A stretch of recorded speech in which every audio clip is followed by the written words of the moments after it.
विद्यार्थियों। विद्यार्थियों, अभी अपना टॉपिक जारी है, हरियाणा राज्य का उदय। इससे पहले मैंने आपको पेप्सू समझाया था, ठीक है विद्यार्थियों। PEPSU Patiala eastern Punjab states union, जो 1948 1948 से बना था और 1956 तक के जो रहा था अस्तित्व में, ठीक है ना। 1948 से लेकर 56 तक रहा और 56 के बाद it was merged in the Punjab, ठीक है, पंजाब में मिला दिया गया, ये ध्यान रखना। अब पंजाब में मिला है तो पंजाब में एक संस्कृति मान लीजिए, कुछ ही मान लीजिए, वो एक अलग थी कि हम ये कह भाई यहाँ पे सिख धर्म था, पहली बात, ठीक है। दूसरी बात हम ये कहें कि यहाँ पे पंजाबी भाषा थी, पंजाबी भाषा जिसकी लिपि होती है गुरमुखी, ये होती विद्यार्थियों, ये भाषा थी यहाँ पे, ठीक है। और तीसरी बात कहे हम कि यहाँ पे हिंदी भाषी भी थे, जिसकी लिपि होती है देवनागरी, ठीक है, देवनागरी ये थी। इसलिए ये बात कही गई कि भाई यहाँ पे जो संस्कृति है वो आपस में नहीं मिलती, मूल रूप से, कि यहाँ पे कुल मिला के कहें कि भी भाषा भी नहीं मिलती और यहाँ का धर्म भी आपस में नहीं मिलता। इसलिए बात उठी कि भी अलग राज्य बना जाए, नहीं तो एक राज्य दूसरे राज्य है जो उनके जो बंटवारे हुए उसके जो आधार रहे वो भाषा ही आधार रहे, लेकिन यहां तो भाषा के साथ साथ जो धर्म है ये भी एक आधार है, ये भी रहा है। फिर ऐसा उदाहरण भी रहा है इतिहास में कि भी जो हित होता ना, हित, ठीक है विद्यार्थियों, क्या होता है हित, जिसकी इंग्लिश बनेगी इंटरेस्ट, कि भी इसमें तुम्हारा क्या इंटरेस्ट है, उस वाला इंटरेस्ट, ब्याज वाला नहीं, कि इसमें तुम्हारा क्या हित है। ये कहता कि भी बड़ी मछली जो ये छोटी मछली को खा जाती है, कि यहाँ पे जो पंजाबी थे, जो सरदार थे, यहाँ पे जो सिख धर्म था, ये सिख धर्म ये कहा कि ये बाहुल्य था, यहाँ की जनसंख्या बाहुल्य जनसंख्या होगी, जो हिंदू थे ये कम हो गए, ये अल्पसंख्यक हो गए, ये क्या हो गए विद्यार्थियों, अल्पसंख्यक, ये बन गए। इसके कारण ये रहे कि ये तो बाहुल्य हो गया और ये अल्पसंख्यक हो गए, इसलिए इनको ये लगा कि हम यहाँ पे कमजोर पड़ गए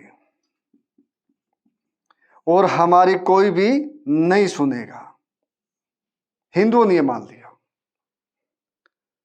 तो यहाँ पे दो मुद्दे हैं पंजाब के इसके बाद, क्लियर है कि एक तो धर्म और विद्यार्थियों दूसरी भाषा, दो मुद्दे बच्चों, धर्म और भाषा। अब जब अंग्रेज भारत में आए, ईस्ट इंडिया कंपनी बनी, ठीक है, 1600 ईस्वी में, ठीक है। अब इसके बाद ये हुआ कि भाई शुरू में अंग्रेज व्यापार करने आए, लेकिन सहज सहज इन्होंने क्षेत्रों के ऊपर अधिकार कर लिया और अपना एक स्फीयर बना लिया, एक अपना क्षेत्र बना लिया, टेरिटरी बना ली, जिसके मालिक वे खुद थे। अब यहां पे बात चली कि भाई मुगल सम्राट औरंगजेब, मुगल सम्राट औरंगजेब, औरंगजेब की डेथ बच्चों 1707 में हो गई और इसके बाद मुगल साम्राज्य का पतन शुरू हो गया, ये हुआ। ठीक है। अब इतना राजा को, जो सम्राट था, बादशाह था, इतना शक्तिशाली नहीं हो पाया जो विदेशी ताकतों से या दूसरे जो छोटी रियासतें उभरी उनको सामना कर सके, उनको दबा सके। तो ये हुआ। तो हम आगे आ जाते हैं कि मुगल सम्राट शाह आलम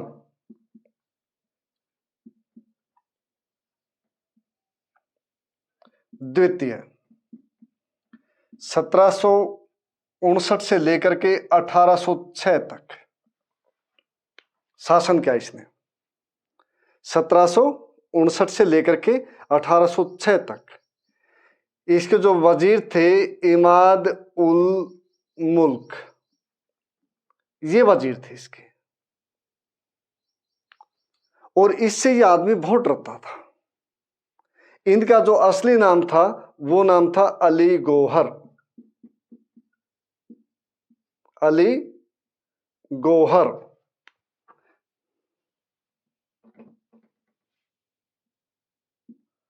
ठीक है विद्यार्थियों, अभी ध्यान रखो कि भाई शाह आलम को प्रश्न यह आ जाए कि भाई शाह आलम का असली, सेकंड का असली नाम क्या है। उसका नाम अली गौहर है। कि शाह आलम का शासन कब से कब तक है? 1759 से लेकर 1806 तक है। शाह आलम का जो वजीर था वो कौन था? इमादुल मुल्क था। इमादुल कौन सा शासक था जो मुगल शासक जो अपने वजीर से डरता था? तो शाह आलम सेकंड डरता था अपने वजीर से, इमादुल मुल्क से। इसलिए यहां पे महादजी सिंधिया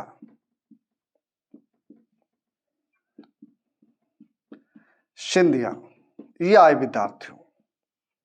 इन्होंने नॉर्थ इंडिया में, उत्तरी भारत में इन्होंने अपने अभियान शुरू किए। और उत्तरी भारत में अभियान शुरू करके इसका जो डर था वो हटाया और इसको एक आराम से गद्दी पे ऊपर बैठाया महादजी सिंधिया ने। जब इन्होंने उत्तरी भारत का अभियान शुरू किया तो उसी के तहत इनको जो दिल्ली है, उत्तर प्रदेश है, हरियाणा है और उसके आसपास के जो पंजाब है उसके एरिया इनको मिले थे महादजी सिंधिया को। ये यहां से चौथ इकट्ठा करते थे। क्या बच्चों? चौथ एक कर था। चौथ का मतलब 1/4 भाग। 1/4 भाग चौथ मराठे करते थे। मराठों के समय में ये एक टैक्स था चौथ, जिसका मतलब कर है। कितना हिस्सा? 1/4 हिस्सा। ये ध्यान रखना बात, ठीक है। तो बच्चों महादजी सिंधिया ने इसकी शाह आलम की को गद्दी पे एक तरह से आराम से बैठा था, लेकिन वो डरता था उससे, ठीक है। अब मराठों के साथ और अंग्रेज इनके साथ भी युद्ध शुरू हो गए थे, ठीक है। तो 1775 से लेकर के 1812 तक 3 युद्ध हुए इनके बीच में। 1818 तक 3 युद्ध हुए विद्यार्थियों। तो जो दूसरा युद्ध हुआ इंडो मराठा युद्ध, लड़ाई, ठीक है, 1803 से लेकर के 5 तक। इसमें बच्चों मराठे हार गए। इसमें क्या हुआ? मराठे हार गए विद्यार्थियों, मराठे हारे, ठीक है, ये मान लीजिए। अब मराठे हारे तो उसी दौरान एक संधि हुई 1803 में। सुरजी, ध्यान रखिए बच्चों, अर्जन गांव, सुरजी या सरजी अर्जन गांव की संधि हुई, ठीक है, संधि, ये संधि हुई। इस संधि के तहत हरियाणा, ठीक है, हरियाणा का उदय बता रहा हूं। इस संधि के तहत हरियाणा अंग्रेजों को मिल गया, ठीक है, अंग्रेजों को प्राप्त हुआ। ये हुआ बच्चों। प्रश्न आए कि भी कौन सी संधि द्वारा अंग्रेजों को हरियाणा मिला मराठों से? तो सुरजी अर्जन गांव की। कब? 1803। उस समय मुगल सम्राट कौन थे? शाह आलम द्वितीय, ये थे बच्चों। ठीक है। तो बेटा इसी प्रकार जो मैं बताऊं कि भाई अगर वस्तुनिष्ठ प्रश्न है, अगर आपको सब्जेक्टिव आ गया, आपको लेंथी प्रश्न आ गए, ठीक है ना, अगर लेंथी आ गए तो आप ऑब्जेक्टिव बना सकते हो।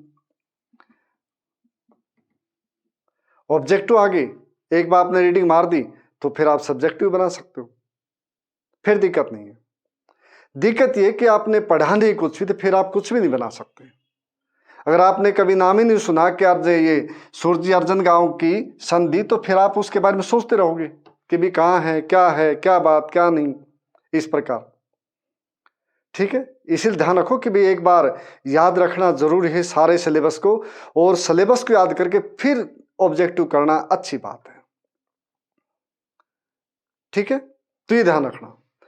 अब यहां पे ये बातें हुई जैसे मैंने बताया था कि प्रमुख कारण क्या थे विद्यार्थियों, धर्म और भाषा। ठीक है, धर्म और भाषा विद्यार्थियों प्रमुख कारण। और पंजाब में सिख ज्यादा थे और हिंदू कम हो गए, और इसलिए उनको ये लगा कि भाई नहीं, बात नहीं बनेगी। पेप्सू था ना, ये पेप्सू के बाद फिर क्या था, ये फिर पंजाब बना था। ठीक है, एक पंजाब हो गया था, पंजाब और पेप्सू दोनों मिलकर एक हो गए थे 1956 में, ये हुआ। और उसके बाद फिर यहाँ पे दो भाषाएं आई थी, एक पंजाबी भाषा और विद्यार्थियों जिसकी लिपि गुरमुखी थी, एक हिंदी जिसकी लिपि देवनागरी थी। ये एक यहाँ पे सिख धर्म और बच्चों दूसरा यहाँ पे हिंदू धर्म। इस प्रकार मुसलमान केवल नाम मात्र के थे, जैन बौद्ध है वो भी बिल्कुल नाम मात्र के कोई है, बस इस प्रकार थे, तो ज्यादा नहीं थे। ठीक है, अब सुरजी अर्जन गांव की संधि हुई तो उसके बाद ये धर्म के आधार पे, भाषा के आधार पे हम कहे कि हरियाणा का बंटवारा कैसे हुआ।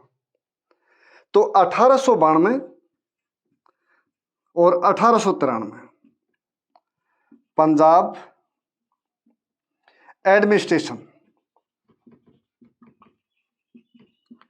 ठीक बच्चों, प्रशासनिक रिपोर्ट, इन्होंने कहा कि जो अंबाला है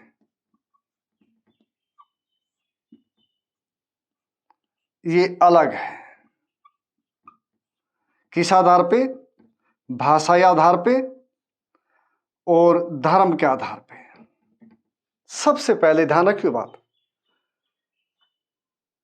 अगर ये आ जाए, ऑप्शन आ जाए कि 1892 और 93 की रिपोर्ट, उसमें ऑप्शन है, तो फिर ये लिखना आपको। फिर आपको पीर ज्यादा है, सच्चर कमेटी, दूसरी कमेटी, उनका जिक्र नहीं करना है, सर्वदलीय बैठक है, राउंड टेबल कॉन्फ्रेंस, उनका जिक्र नहीं करना, इसका जिक्र करना है। ठीक है, तो ये ध्यान रखना बात। इसके साथ साथ पहली बात, दूसरी बात, 1917 के आसपास ध्यान रखना बात बच्चों, विद्यार्थियों, कांग्रेस का जो मैनिफेस्टो था, ठीक है, चुनावी घोषणा पत्र उसको बोलते हैं मैनिफेस्टो, चुनावी घोषणा पत्र। उसमें एक, इनके मैनिफेस्टो में एक बात कही गई कि हम भाषाई आधार पर, भाषाई और सांस्कृतिक आधार पर राज्यों का पुनर्गठन करेंगे।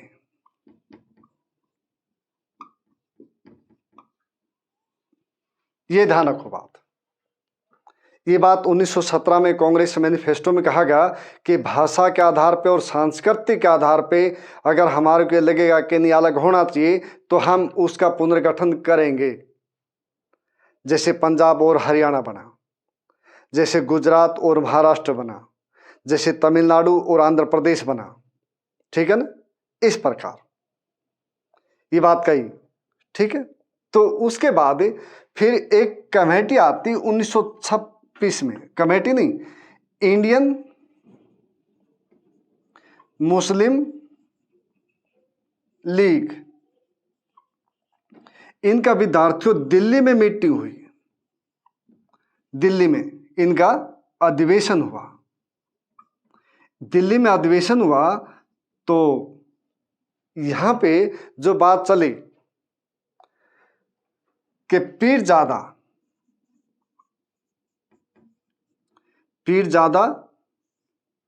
मोहम्मद हुसैन, पीरजादा मोहम्मद हुसैन ये स्वागत कमेटी के चेयरमैन थे। ठीक है, दिल्ली में मीटिंग हुई, मुस्लिम लीग की हुई, इंडियन मुस्लिम लीग जो पॉलिटिकल पार्टी थे एट दैट टाइम, इन्होंने भी बात कही कि हरियाणवी जो क्षेत्र है, जो हिंदी भाषी क्षेत्र है, उसको पंजाबी भाषी से अलग होना चाहिए, इसने भी बात कही।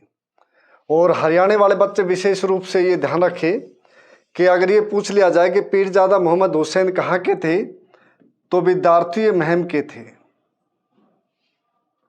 ठीक है, कहाँ के रहने वाले थे? महम के थे। जैसे मौलवी होते ना, इस प्रकार उस परिवार से संबंध रखते थे, तो महम के थे जो रोहतक डिस्ट्रिक्ट में है। ठीक है, और इनने एक सांप्रदायिकता की थी इस समय में, सांप्रदायिक इन्होंने जो काम किया, इनने इसलिए काम किया, इसलिए बात कही कि भी अलग राज्य होना चाहिए पंजाबियों से बोलने के लिए। इनको ये था कि भी अगर यहाँ के, ये पंजाब है, ये हरियाणा है, अगर इसमें पंजाबी बोलते हैं, इसमें हरियाणवी बोलते हैं, इनने कहा कि अगर आदमी राज्य एक अलग बना तो उससे फिर क्या हुआ कि यहाँ पे जो पंजाबी जो क्षेत्र है वो बिल्कुल अलग हो जाएगा हरियाणवी क्षेत्र से, और यहाँ पे पंजाबियों का बाहुल्य हो जाएगा, सरदारों का यहाँ पे बाहुल्य हो जाएगा। इसलिए फिर दूसरी बात, इसी समय में एक यूनिस्ट पार्टी 1925 में इसका निर्माण हुआ, और ये भी उभर रही थी कि भी उसका प्रभाव जो मुस्लिम लीग उसका ऊपर नहीं पड़ेगा, इसलिए इसने एक सांप्रदायिक कार्ड खेला था। पीरजादा मोहम्मद हुसैन थे इन्होंने। उसके बाद 1928 में सर्वदलीय, ठीक है ना, मीटिंग हुई सभी पार्टियों की। कहां पे हुई? दिल्ली में हुई। अब यहां पे फिर वही बात कही गई कि भी पंजाबी बोलने वाले, हिंदी बोलने वाले क्षेत्रों को आपस में अलग कर दिया जाए। फिर यहां पे वही बात हुई। इसके बाद विद्यार्थियों 1931 दूसरी सेकंड गोलमेज सम्मेलन, इसमें फिर बात कही कि जो अंबाला डिवीजन है इसको अलग किया जाए। ये हिंदी बोलने वाले का है, इनकी संस्कृति अलग, इनका धर्म भी अलग है। ठीक है, यहां पे जो कमिश्नर थे, फाइनेंस कमिश्नर जियोफरी कॉर्बेट, ये भी गए थे वहां राउंड टेबल कॉन्फ्रेंस में। इनने बात कही ये बात कि भी अलग होना चाहिए। ठीक है, तो ये बातें हुई। मतलब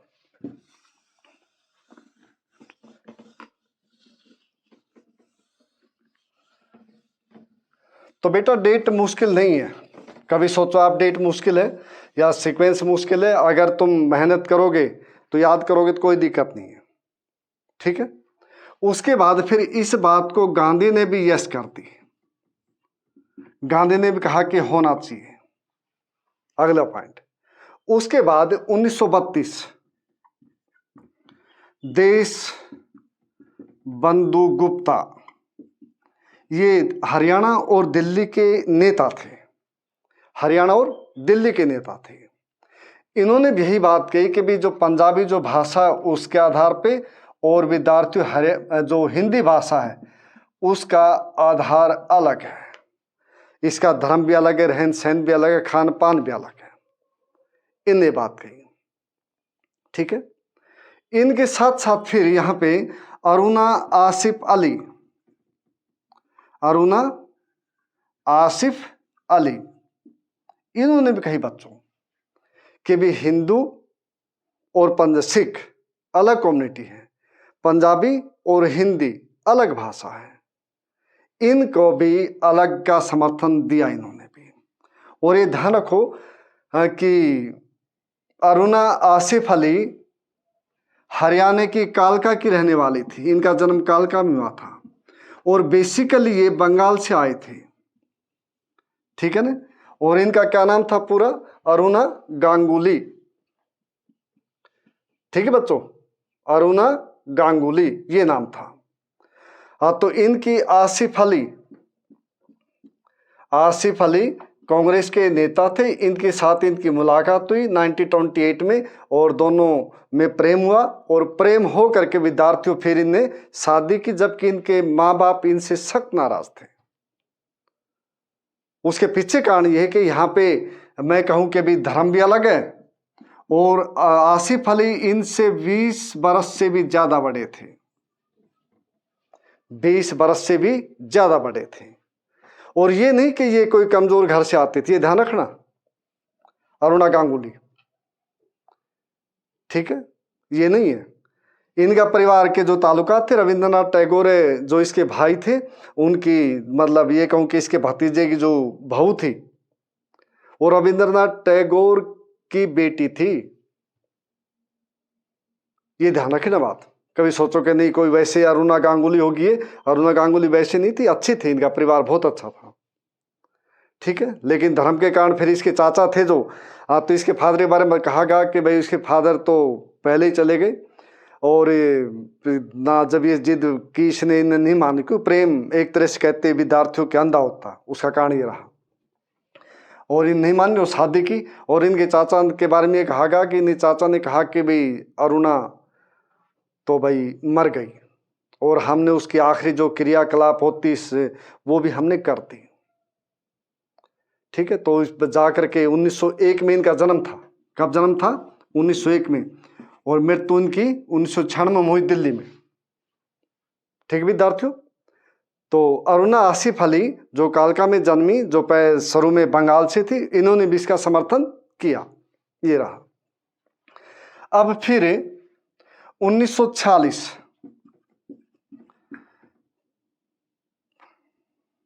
पट्टाभी सीता रमैया, ठीक बच्चों, इन्होंने भी जो दीन देश बंधु ने बात की, गुप्ता ने बात कही, इन्होंने भी भाई बात की कि भी पंजाब है जो हिंदी है भाषी क्षेत्र है, इनके बारे में डिस्कशन की जाए और एक अलग प्रांत के बारे में सोचा जाए, ये बात कही इन्होंने भी, ठीक है। अब इसके बाद सुनो बच्चों, फिर सुन लो, एक बार रिवाइज करवा देता हूं कि पेप्सू स्टेट पंजाब बना, पेप्सू फिर एक हो गया 1956 में, फिर पंजाब एक बड़ा हो गया, बड़ा पंजाब हुआ। भाषा अलग है, पंजाबी गुरमुखी उसकी स्क्रिप्ट है, धर्म सिख है, हिंदू सिख, गुरमुखी देवनागरी। तो औरंगजेब के बाद मुगल साम्राज्य कमजोर, शाह आलम द्वितीय 1759 से लेकर के 1806 तक, अली गौहर इसका पूरा नाम, असली नाम इसका अली गौहर, और इमादुल मुल्क इसके वजीर, और महादजी सिंधिया ने इसको राजगद्दी पे एक तरह से दोबारा बैठाया, जबकि था लेकिन नामात्र का था। और उसके बाद मराठे और उनका युद्ध हुआ, और दूसरा युद्ध, उसके तहत 1803 के तहत दिल्ली किसको मिला? अंग्रेजों को, ठीक है, अंग्रेजों को 1803 में ये मिला। तो एक बात और रह गई बच्चों कि 1803 में जब अंग्रेजों को मिला तो इन्होंने इसको नॉर्थ वेस्टर्न प्रोविंस उसमें जोड़ दिया, ठीक है, नॉर्थ वेस्टर्न प्रोविंस इसमें जोड़ दिया विद्यार्थियों। फिर 1857 की जो क्रांति हुई तो 1858 फरवरी इन्होंने फिर इसको पंजाब में जोड़ दिया, ठीक है, किस में जोड़ दिया विद्यार्थियों? पंजाब में, 1858 के बाद। 1858 के बाद बताई मैंने कि 1892 की जो रिपोर्ट आई उसमें अलग राज्य की बात कही। कांग्रेस ने कही कि इस भाषाई आधार पे, सांस्कृतिक आधार पे हम नए राज्यों का पुनर्गठन करेंगे। इंडियन मुस्लिम लीग के पीरजादा मोहम्मद हुसैन ने कही कि अलग राज्य होना चाहिए। 1928 में सर्वदलीय जो मीटिंग हुई पार्टियों की, उसमें कहा कि अलग राज्य होना चाहिए। राउंड टेबल कॉन्फ्रेंस में कही ये अलग राज्य होना चाहिए, अम्बाला डिवीजन अलग होना चाहिए। जोफ्री कॉर्बेट अफसर थे फाइनेंस कमीशन, उसने भी कही। ठीक है, फिर दीन बिंदु ने कहा कि भी अलग राज्य होना चाहिए हिंदी इसके आधार पे, और नासिफ अली उन्होंने भी कहा कि भी अलग राज्य होना चाहिए। ठीक है, तो ये बात विद्यार्थियों ने कही, मतलब ठीक है, यहां तक समझ में आया। अब आगे से जो 1946 के बाद फिर जो बात आती है,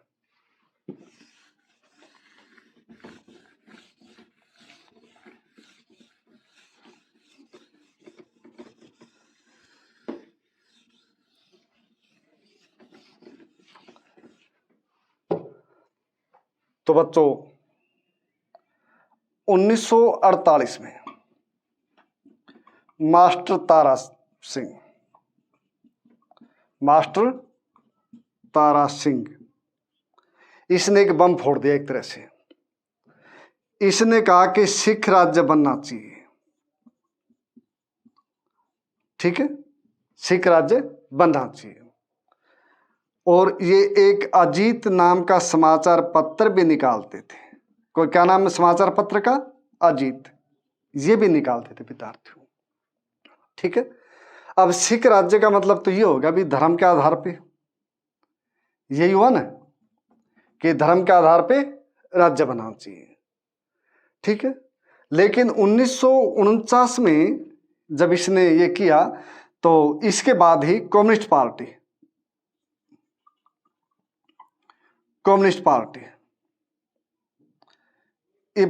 पार्टी ने इनका मजाक उड़ाया मास्टर तारा सिंह का, और कहा कि नहीं, हमारे को एक पंजाबी राज्य चाहिए या पंजाबी सूबा चाहिए। अब मास्टर तारा सिंह भी पंजाबी राज्य पर आगे, सिख को छोड़ गए जो धर्माधार था। इसलिए 1949 में भीमसेन सच्चर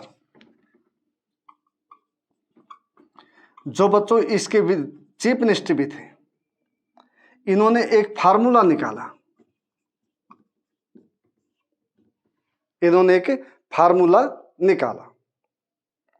फार्मूला ये था भीमसेन सच्चर कि भाई पंजाबी क्षेत्र और हिंदी क्षेत्र, ये ध्यान रखना बच्चों, दो भागों में बांट दिया राज्य को, पंजाबी क्षेत्र और हिंदी क्षेत्र। कि पंजाबी क्षेत्र में और हिंदी क्षेत्र में परी यूनिवर्सिटी यहां तक पढ़ाई अपनी भाषा में करनी जरूरी है। अगर पंजाबी क्षेत्र है तो इसमें पंजाबी भाषा, ठीक है, और हिंदी क्षेत्र है तो इसमें हिंदी भाषा। ये था बच्चों, ठीक है ना। पंजाबी क्षेत्र है तो उसे पंजाबी भाषा सीखेंगे परी यूनिवर्सिटी तक बच्चे, और हिंदी क्षेत्र है तो ये भी सीखेंगे, इसमें ये भी करेंगे। ठीक है, और एक बात ध्यान रखो कि जैसे मैंने पहले उसमें बताया टॉपिक में पेप्सू, ये इसमें भी लागू हुआ था भीमसेन सच्चर फार्मूला। ठीक है, लेकिन इसमें जो प्राइवेट स्कूल थे, कॉलेज थे, जो वो थे, ये फ्री थे। ये चाहे तो पंजाबी लागू करे और बच्चों चाहे तो फिर ये हिंदी लागू करे, ये फ्री थे विद्यार्थियों। इनके ऊपर प्रतिबंध नहीं था। जो प्राइवेट स्कूल थे, इंस्टीट्यूशन थे, उनके ऊपर प्रतिबंध नहीं था, पर यूनिवर्सिटी तक ये फ्री थे। लेकिन इसके साथ साथ ये था कि इसको एक दूसरी भाषा, हिंदी इसकी प्रमुख भाषा हिंदी होगी, मेन लैंग्वेज, लेकिन इसको पंजाबी सेकंड लैंग्वेज सीखनी है, ये सीखनी है। इसकी भाषा पंजाबी होगी लेकिन इसको हिंदी सीखनी दूसरी भाषा। अभी दूसरी भाषा के नाम से आदमी भड़क उठे कि नहीं हम तो नहीं सीखे। इसलिए जो भीम सिंह सच्चर फार्मूला था वो खत्म हो गया, वो जनता ने उसको नकार दिया विद्यार्थियों। ठीक है, तो इस प्रकार हरियाणा का उदय 1 नवंबर 1966 तक कैसे होगा उसके बारे में हम इससे जो अगला वीडियो बनेगा उसमें समझाएंगे विद्यार्थियों।